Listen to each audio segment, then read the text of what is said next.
Hola, ¿qué tal a todos? Vamos a continuar con lo que habíamos empezado a hacer las veces pasadas de caos con modelos discretos. Hace falta platicar un poco más sobre los puntos eh, que son periódicos, ¿no? ¿Qué queremos decir con eso de periódico? Eh, entonces vamos a tratar de hablar un poco sobre los conceptos que estamos usando acá de sistemas dinámicos discretos y vamos a regresar un rato a la computadora para terminar algunas cosas que no tocamos la vez pasada. Eh, si pudieran echarle un ojo al artículo de May, de Robert May, eh, hay una cosa muy bonita detrás de esto que estamos haciendo, ¿no? Que es eh, este comportamiento aparentemente complicado que se deriva nada más de cambiar un solo parámetro en un modelo que parece de lo más sencillo, ¿no? Eh, y May utiliza otra ecuación ahí como que no representa aparentemente nada, ¿no? Además de esta logística. Entonces, lo que hizo Sharkovsky, lo mencionan ahí en el artículo de May, yo se los había comentado, es que si podemos encontrar, de hecho el de Sharkovsky es un poquito más general, lo que dice, si te encuentras un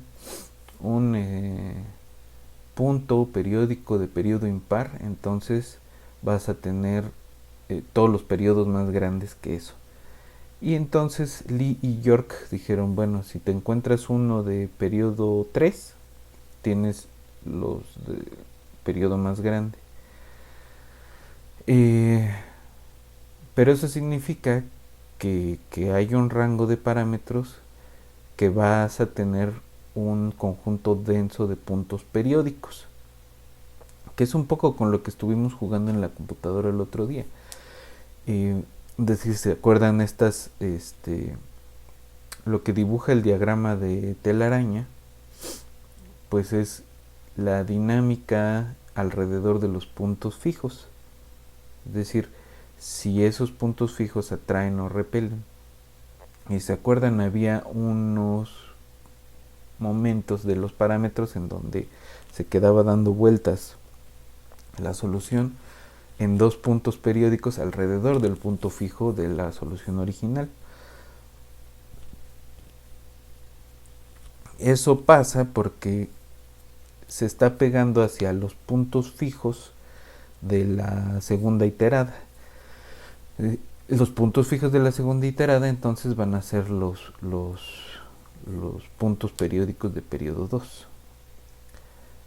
Entonces va a ser falta que hablemos un poquito sobre órbitas de puntos bajo estas funciones iteradas y vamos a hacer una definición un poquito más formal de qué queremos decir con caos. Entonces, de momento, vámonos al pizarrón y luego regresamos a la computadora.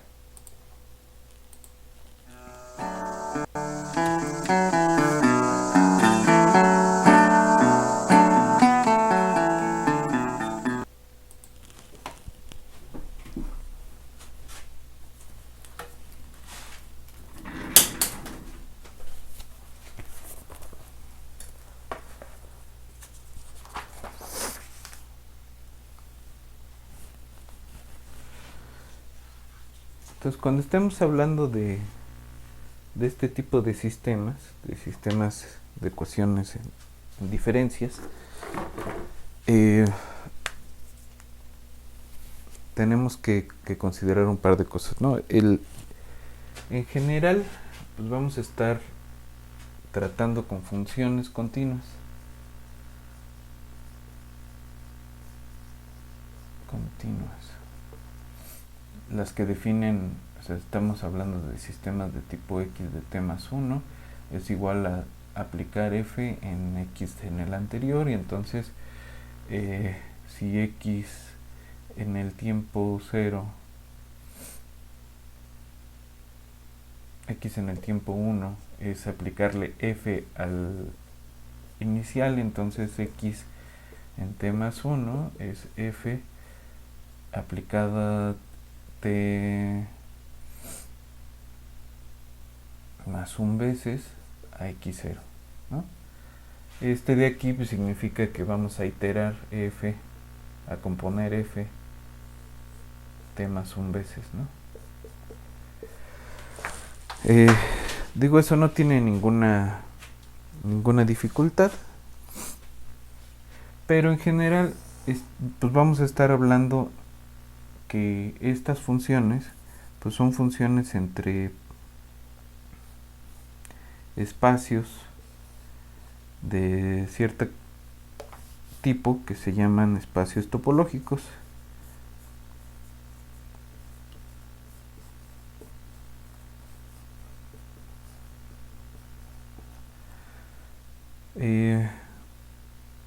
Y un espacio topológico pues es un conjunto no vacío con una colección de subconjuntos.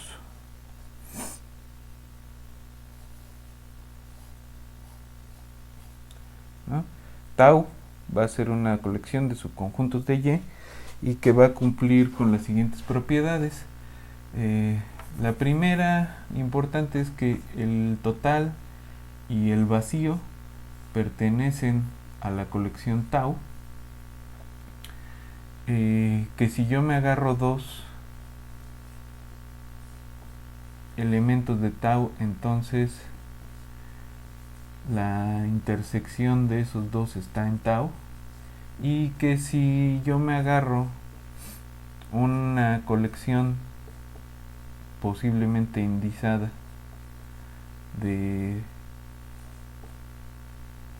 objetos en tau, de subconjuntos del y, entonces la unión sobre cualquier cantidad de estos, es decir, la unión arbitraria de elementos de tau pertenece a tau.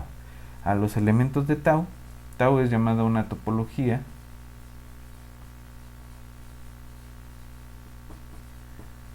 para y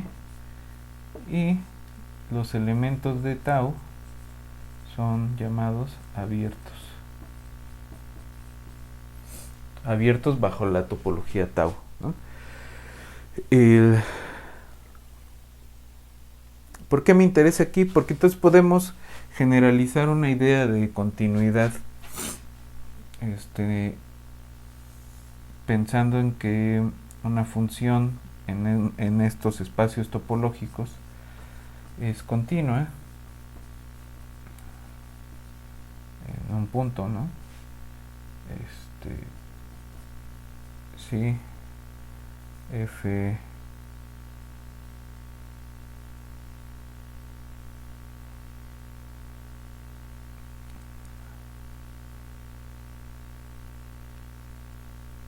inverso de algún w, este es un conjunto, ¿no? W es f de x, y esta cosa es un conjunto. No, si yo me agarro, es continuo en y, si agarramos un abierto cualquiera en la topología de z,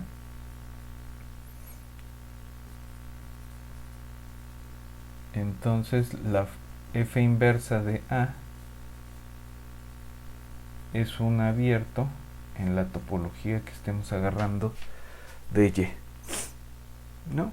Entonces abiertos provienen de abiertos, y esa es la noción más general de continuidad, ¿no? Nos habla de cercanía y nos habla de cierta característica que tienen los conjuntos, ¿no? Entonces, si se fijan en matemáticas siempre hay un tipo especial de funciones para cada tipo de espacio que son las que sirven como equivalencias. En este caso, la equivalencia topológica pues viene dada por funciones continuas.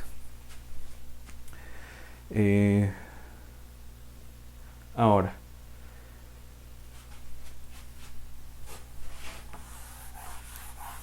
ya pensado en fuera de esta digresión matemática, ¿qué es lo que estamos haciendo con estas cosas?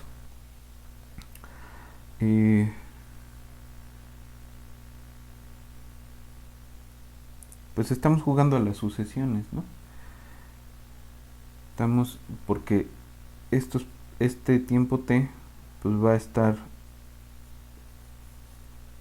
en un subconjunto de los naturales, ¿no? El conjunto de las t's es un subconjunto de los naturales. Entonces agarramos, lo que tenemos es una función f que se va a llevar un conjunto, digamos un intervalo en lo que nos interesa, ¿no? En R, o si quieren un subconjunto A de un topológico en otro subconjunto, pero discreto, ¿no? Es decir, en una cosa que se ve como x0 hasta x lo que sea, ¿no? xt más 1, bla. Entonces tenemos una sucesión de puntos en un espacio topológico que en el caso que a nosotros nos interesa, pues es un intervalo de números reales, ¿no? Ahora vamos a plantear el problema donde nos interesa, ¿no? Estamos en un dando funciones a tiempo discreto que agarran valores en el 0,1 y se van a quedar en el 0,1, ¿no? Y una de las cosas que nos interesa es si agarramos un punto, ¿no? Digamos un x0 en el intervalo 0,1,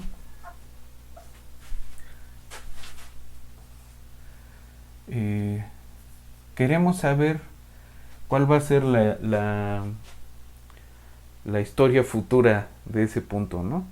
Bajo la premisa de que va a ser lo que le diga la f, ¿no? Entonces,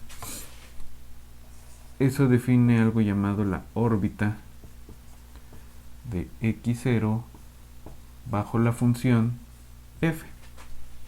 Y ese pues no es más que el conjunto de x0, f de x0, f de x0, ¿no? Todas las f's cas de x0. Vamos a decir que x0 es periódico, o bueno, más fácil, una órbita finita es llamada periódica, ¿no? Es decir, si existe alguna k suficientemente grande tal que fk es x0, es decir, la órbita de esto la notación es O de x0f. Entonces la O de x0f en este caso pues es x0 hasta fk menos 1 de x0, porque cuando apliquemos otra vez la k vamos a estar en x0, ¿no? ¿no? Cuando apliquemos otra vez la f, perdón, vamos a estar de nuevo en x0 y es empezar de nuevo, ¿sí? Entonces vamos a decir que en este caso es de periodo k.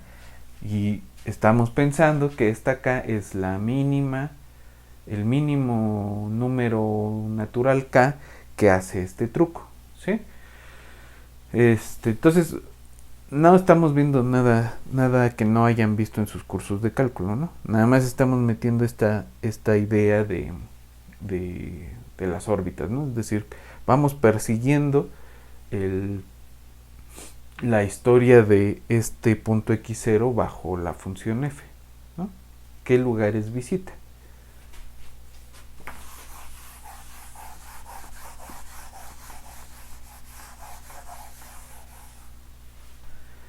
Entonces ahí están los puntos periódicos. Entonces, si se fijan, ya habíamos dicho, ¿no? que x0 es punto fijo de f, si f de x0 es igual a x0.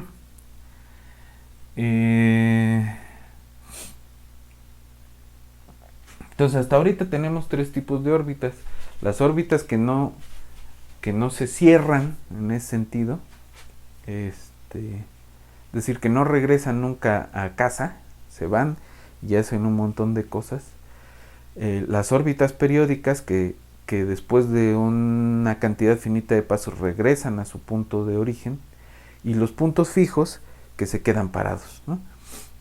Y si se fijan, la forma en que definimos la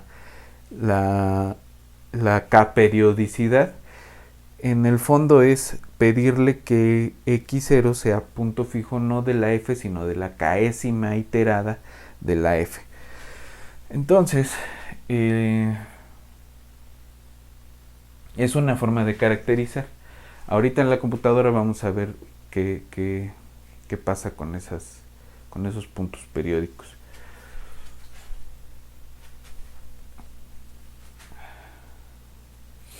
Ahora, antes de pasar a la compu, dar tres definiciones, en realidad, sí, tres definiciones. La primera es la transitividad topológica.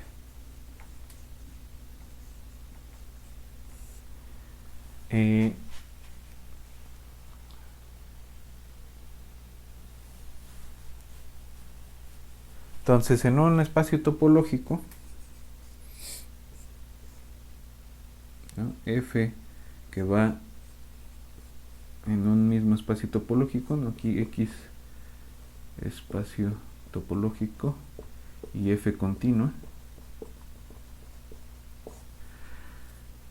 Entonces, F en un espacio topológico es transitiva o topológicamente transitiva. Sí. Para cualquier par de abiertos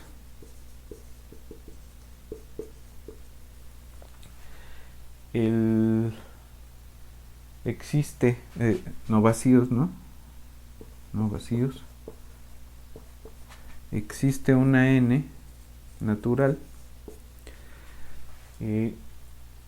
tal que Fn, la imagen bajo la enésima iterada de f de A intersección B es distinto de vacío.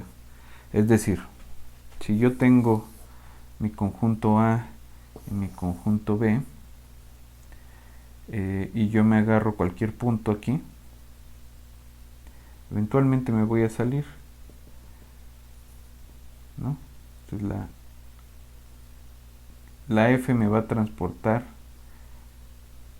el punto que yo tenía aquí a aquí. Es decir, si pienso que le aplico al conjunto A la F, puedo pensar como que lo estoy moviendo y hay una iterada que se interseca con la B. Esa es la idea de transitividad topológica. Ahora, la transitividad topológica va a implicar la existencia de puntos que tienen órbitas densas. Entonces, no lo voy a probar, pero esto lo pueden revisar en algún libro de dinámica discreta. Entonces, si F es transitiva, esto significa que existe x0 tal que en el espacio, tal que la órbita de x0 bajo F llena densamente a X, ¿no? Y la idea de probar este resultadito es un teorema, es básicamente utilizar la propiedad de transitividad y ver que si yo me agarro dos abiertos, eventualmente F o bajo F, la órbita de F de X0 interseca cualquier abierto que nos encontremos, ¿no? Utilizando la propiedad de transitividad topológica, ¿no? Más o menos esa es la idea. Ok, entonces esa es una. Y la otra cosa que quería ver es la estabilidad. Entonces, si tenemos primero la primera idea, ¿no? De cómo vemos que algo es un atractor, que un punto fijo es atractor o repulsor, pues la idea es que si el límite cuando n tiende a infinito de f de n de algún punto es x0, entonces y x0 era un punto fijo,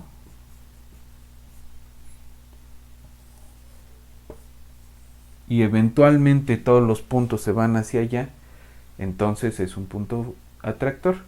Ahora, no siempre pues va a estar fácil o vamos a tener la máquina a la mano, y se puede probar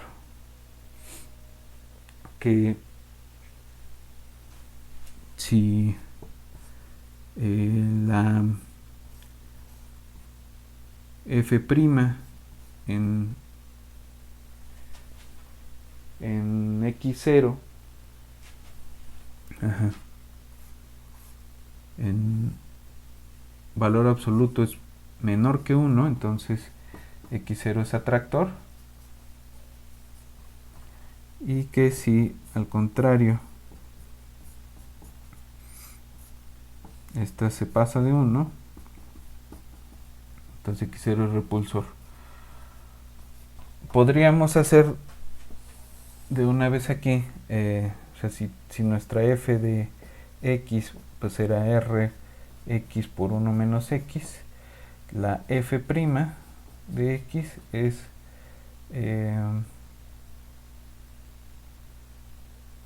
esto de aquí es rx menos rx cuadrada, entonces la f' es r menos 2rx, ¿no? Y en el 0,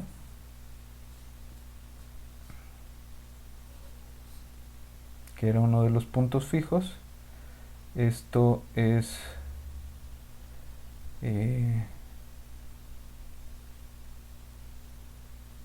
r, que es mayor que 1, ¿no? Para los casos que nos interesaban estábamos agarrando r mayor o igual que 2, de hecho está en la computadora, pero con r mayor que 1 no servía, ¿no? Entonces, en este caso repulsor. Ahora, fíjense que si variamos r, antes de continuar con la siguiente definición, ya nomás para acabar esta parte teórica, si variamos R, ¿no? Supongamos que aquí tenemos R, esta línea representa R, aquí tenemos el 1. Debajo del 1, el 0, ¿no? Aquí vamos a variar R, y lo que vamos a tener es que el 0 es atractor debajo del 1, ¿no? Cuando variamos R, en el 1 pierde la estabilidad y se hace repulsor. Con el otro punto, ¿quién es el otro punto? Pues va a ser donde esto se hace 0, es decir, donde Rx es igual a Rx cuadrada, o que R es igual a Rx, o X igual a 1, ¿no? Pero donde cruza esta cosa con la... no, pero lo que estamos buscando es Rx por 1 menos X igual a X, ¿no? Entonces nos llevamos una de estas. Tenemos R 1 menos X es igual a 1 sobre R. Y entonces X, el otro punto fijo, es igual a 1, sí, a 1 menos 1 menos sobre R, que es R menos 1 sobre R, ¿no? Ese punto, cuando, ¿no? Otra vez, ese vamos a pintarlo de rojo. Variamos R. Cuando R es más chiquito que 1, ese punto no nos interesa, ¿no? Sobre todo porque estamos hablando de poblaciones. Cuando este es 1, cuando es exactamente 1, este punto es el 0, ¿no? Es decir, yo tengo sobrelapada esta línea aquí, desde aquí, ¿no? Y en algún, cuando R pasa de 1, cuando llega al valor 1, le nace otro punto fijo, y lo vimos en las grafiquitas, ¿no? Que teníamos este comportamiento después que pasábamos R igual a 1, ¿no? Entonces, le nace un nuevo punto fijo, el 0 pierde su estabilidad, y este punto nuevo empieza a ser estable, ¿no? El R menos 1 sobre R, ¿no? Este es estable. Pero cuando R es igual a 3, es mayor que 3, vuelve a haber ahí un cambio de la estabilidad, y para eso nos vamos a ir a la computadora. Antes de irnos a la computadora y terminar con la sesión de hoy, quiero dejar nada más la definición de F caótica, ¿no? Vamos a decir que una función de estas es caótica si cumple 3 propiedades. La primera es que F es transitiva. Entonces, si F es transitiva, ya dijimos, F va a tener al menos una órbita densa. Pero para que sea caótica va a tener que cumplir que el conjunto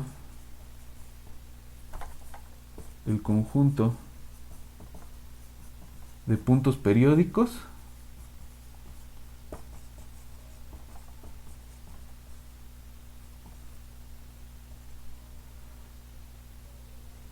es denso. Y la tercera es que F es sensible a condiciones iniciales.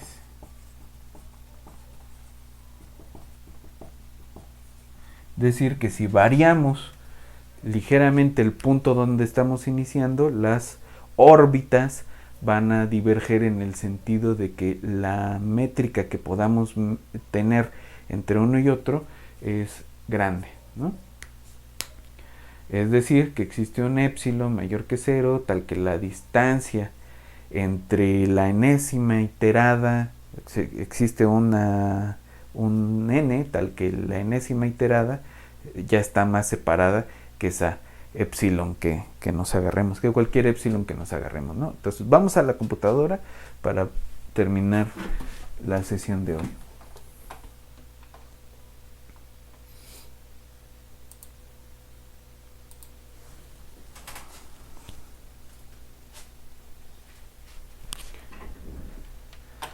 Entonces aquí ya nada más lo que hice,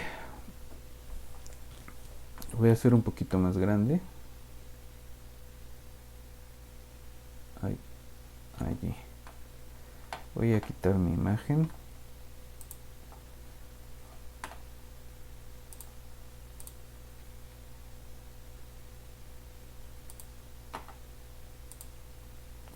Entonces aquí lo que tenemos es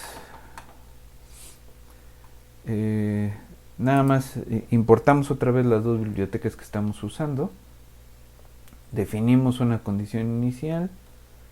No, este ya no lo estoy usando. Entonces definimos nuestra función f, ¿no? Y vamos a definir la segunda iterada y la tercera iterada, nada más iterando la función f. Aquí hay que tener cuidado, como f depende de dos parámetros, entonces al aplicar una segunda vez f, pues tenemos que meter la r de nuevo y aquí otra vez, ¿no? Eso nada más es definir.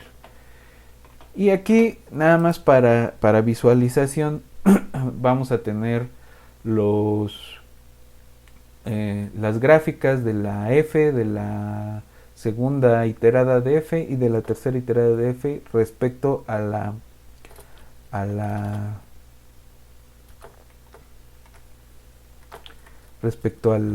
identidad, ¿no? Aquí no hay ninguna cosa rara. La r la definí como 2 y entonces nada más hay el 0 y un punto fijo, ¿no? Otro punto fijo que es el r menos 1, etcétera, ¿no? Sobre r. Si empezamos a variar la r, fíjense que la segunda y la tercera iterada, aquí la segunda iterada es la amarilla y la tercera iterada es la verde. Empiezan a formárseles máximos locales, ¿no? Y conforme vamos jalando este punto fijo hacia la derecha, van a empezar a pasar cosas chistosas. Una cosa que hay que decir es que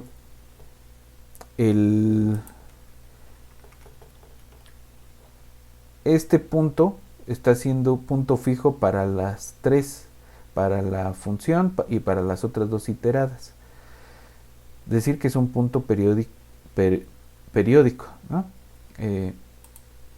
Ahora, conforme nos movemos hacia la derecha, modificando la r, este sigue siendo el único, un punto fijo aquí, pero a la segunda y la tercera iteradas ya le salió otro punto fijo. Es decir, ahí tenemos un punto fijo de un punto periódico de periodo 3 y de periodo 2.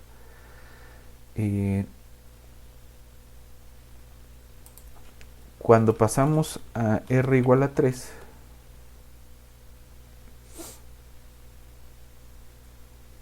aquí, no, perdón, aquí es donde van a salir los puntos periódicos. Cuando pasemos a r igual a 3.1, aquí tenemos 1 y 2 puntos periódicos de periodo 2, porque esta es la segunda iterada. Cuando pasamos al 3.5, tenemos un punto periódico de periodo 3. Y ahí es donde la cosa se pone interesante, porque tenemos 1, 2, 3 de periodo 2, un punto fijo, y ese punto fijo se vuelve de periodo 3. Y como periodo 3 implica caos, después de esto es que empezamos a tener un poco de líos. Aquí ya estamos a punto de tener otros 2 de periodo 3. Cuando llegamos al 4 tenemos de periodo 3. Si hacemos esto con las otras iteradas, podemos ver los otros puntos periódicos, ¿no? O más o menos encontrar en dónde están. Ahora, vamos a hacer el diagrama de telaraña de nuestra segunda y tercera iterada. Para el valor de R igual a ver, empecemos con 2. Con condición inicial 0.5. Es decir, vamos a ir persiguiendo la órbita del 0.5 en nuestro sistemita en diferencias. Ahí está, ¿no? Y realmente no hace nada, porque en 0.5 está el punto fijo y no tiene para dónde irse, ¿no? Entonces vamos a variar un poco la R.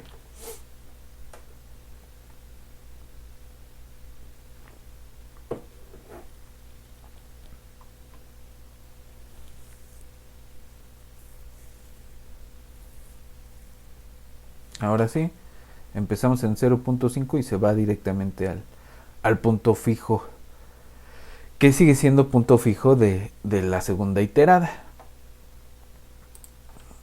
Pero ya no nos esperemos a ver las cosas raras. Vayámonos directo a donde sabemos que pasa lo raro. Empecemos en el 3. Y ahí todavía tenemos ese comportamiento asintótico. Pero en el 3.1 ya habíamos visto, lo voy a poner en 3.2 para que se vea un poquito más grande, más separado. Ya habíamos visto que le sale un punto fijo ahí, ¿no?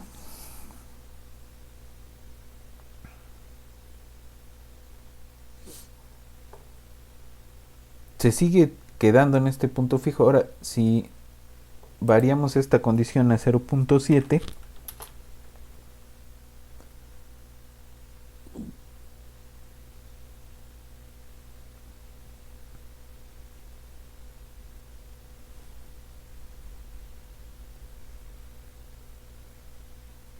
ahí está, ya se va, empieza por este lado, acá en el 0.7, y se va hacia este, ¿no? Entonces este puntito de aquí es repulsor.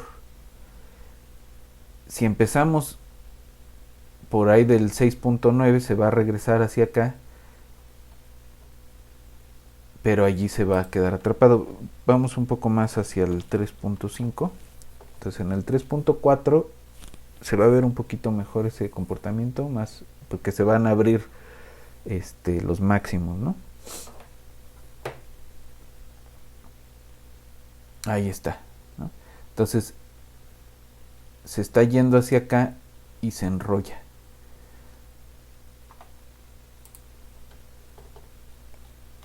Si nos vamos un poquito hacia la derecha, se debería ir al otro lado. Vamos a bajarle un poco a las iteraciones.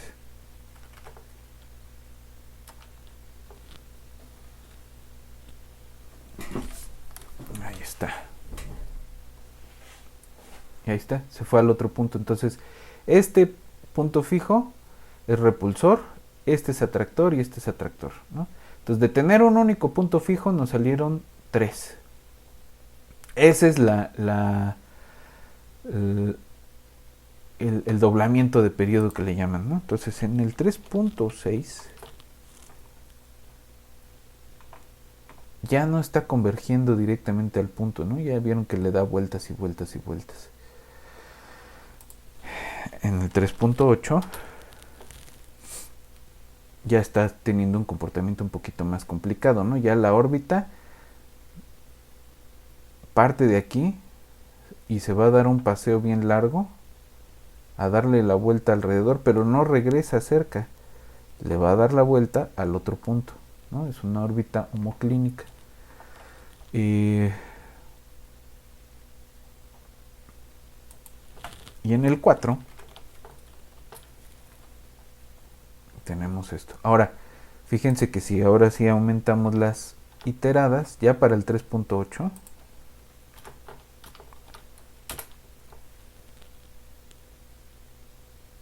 vamos a tener órbitas densas.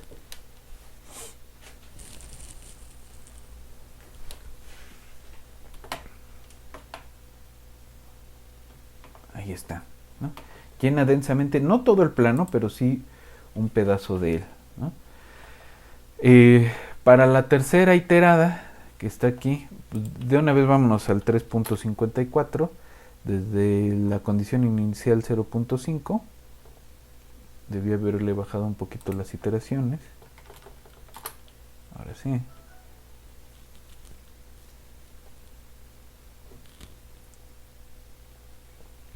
Y ahí está, ¿no? Aquí tenemos nuestro punto periódico de periodo 3. Y ese aparece a partir del 3.5. Ahí ustedes pueden ir haciendo el experimento, pero aquí ya no está convergiendo al punto periódico de periodo 3. Se queda la trayectoria dándole vueltas. En el 3.8 estamos a punto de tener 1 y 2 más, ¿no? Y ya las trayectorias van visitando una parte grande del plano. En el 4 ya tenemos un montón de puntos periódicos de periodo 3.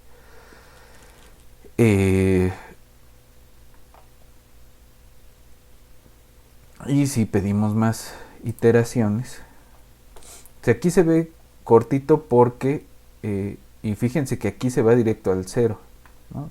Parte del 1 medio, ¡pac!, se regresa al 0. Pero eso no es todo lo que hace, porque si lo dejamos correr más tiempo, es decir, si le pedimos más iteradas, pues va a visitar más puntos del plano, ¿no? De hecho, otra vez, no, mira, aquí se sigue yendo directo al 0, pero en el 3.6, por ejemplo, sí vamos a tener una cosa de densidad ahí, ¿no? Entonces tenemos órbitas densas, tenemos puntos periódicos densos, ahí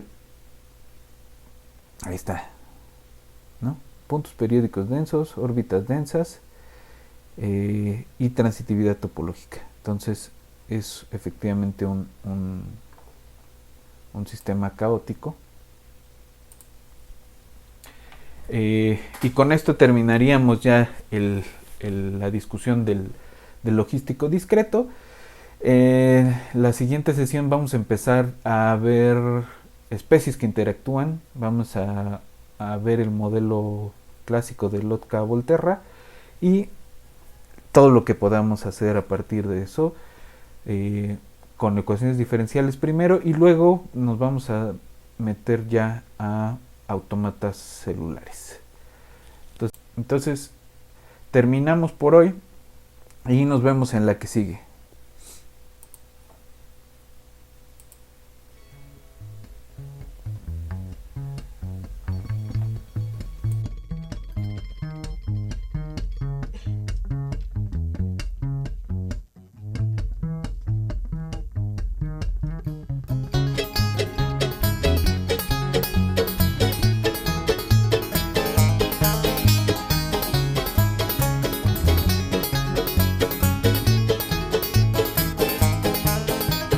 Creeping come